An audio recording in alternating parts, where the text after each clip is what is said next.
欢迎来到新闻频道，明星们很高兴您订阅了该频道。又见肖战1005号，迷人又可爱的反派角色。如果要用一句话来概括当下肖战所呈现出的独特气质，1005号迷人又可爱的反派角色，或许正是一个看似轻巧，实则精准的表达。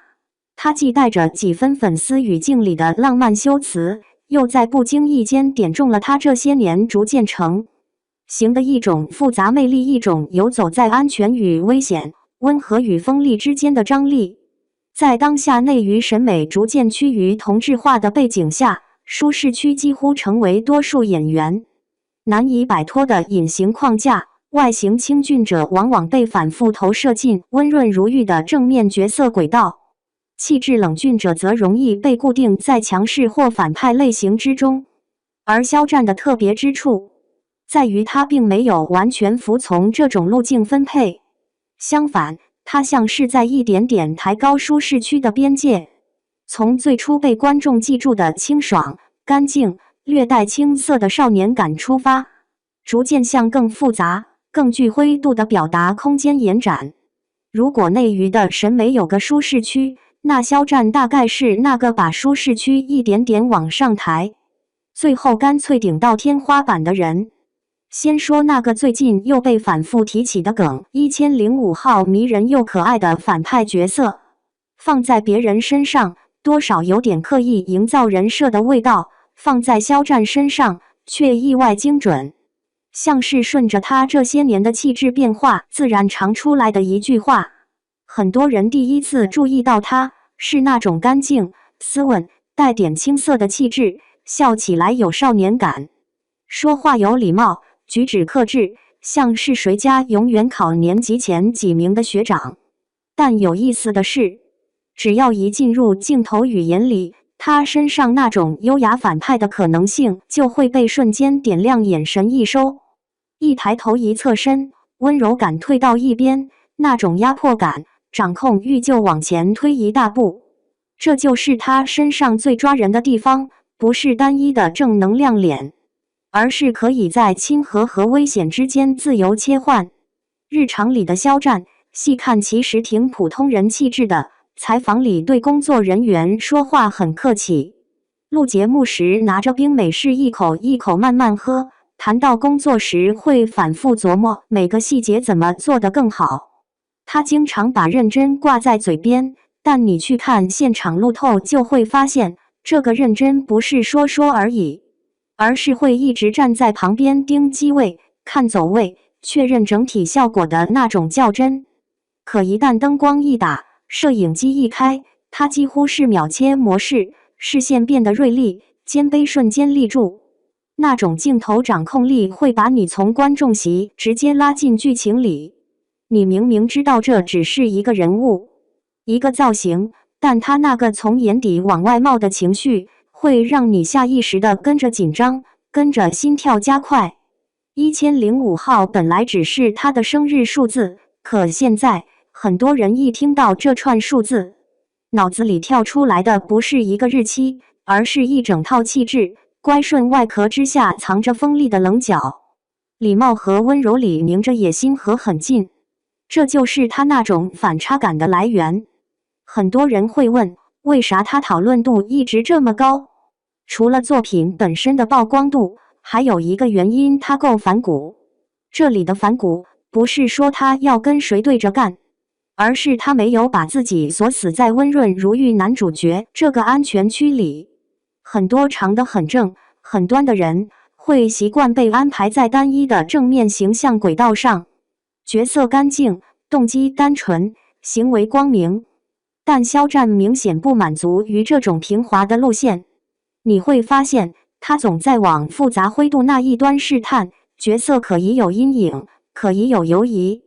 可以做过错事，可以在边界上徘徊。他不怕观众说这个人不完美，反而希望通过这些不完美，把人物的血肉感撑起来。这种选择本质上是一种对表演边界的野心，他想证明自己不仅可以演好看，还可以把难看不好懂的部分演得有说服力。迷人又可爱这两个词听起来像粉丝滤镜，可拆开来看，又挺贴合他现在的状态。迷人来自于那种控制感，他知道镜头喜欢他的哪一边脸，知道什么时候该用眼神，什么时候该收住表情，让观众自己去感受。他也知道，一个成熟艺人的魅力不在于永远笑得端正，而在于敢于展示人物的狠劲、偏执甚至脆弱。可爱则来自于他身上残留的那点不老练。有时候接受采访讲到尴尬场景，会忍不住轻轻皱一下鼻子；被夸奖时会条件反射地往后缩一缩，摆摆手；遇到自己不擅长的领域，会很坦白地说我还在学习。这些细碎的小动作，不是精心设计出来的讨好，而是他身上还没被娱乐圈完全抹平的棱角，让人觉得他还保留着真实的反应。这种迷人和可爱叠加在一起，就会长成一种很特别的魅力。他既不是完全冷感的高台神像，也不是随时随地都在讨好的综艺咖，而是一个你能看见他努力，看见他谨慎，也看得见他野心的人。再说回那张极其周正的脸，五官端正的人最容易被归类为正面角色，观众一看就会本能的信任，不太容易往反派方向联想。但肖战有个有趣的地方在于，当他收起笑的时候，那种眼尾的锐度、下颌线的冷感，会让人突然意识到，这张脸也完全有演危险人物的潜质。所以当有人说1005号迷人又可爱的反派角色时，其实是在捕捉一种更细腻的气质，不是脸像反派，而是他在角色里呈现出来的精神状态，有反派的张力，那种不把自己困死在安全区域里的冒险，那种敢于直视复杂人性的勇气。一个成熟艺人，真正难得的是有漂亮的皮箱，也有撑得住漂亮的灵魂张力。你在他身上很难只用帅或者正气这类单薄的形容词打发过去，因为他已经在一次次的作品和公开露面里，把自己从好看这条单线拓展成了一个多维度的存在。所以别纠结他到底是不是反派脸，更重要的是，他证明了一个好看的外壳可以承载更难、更重、更有挑战性的角色，可以把舒适区一点点推远，把观众的期待拉高，再在新的高度上给出新的答案。说白了，1005号迷人又可爱的反派角色，既是一个梗，也是一个过程，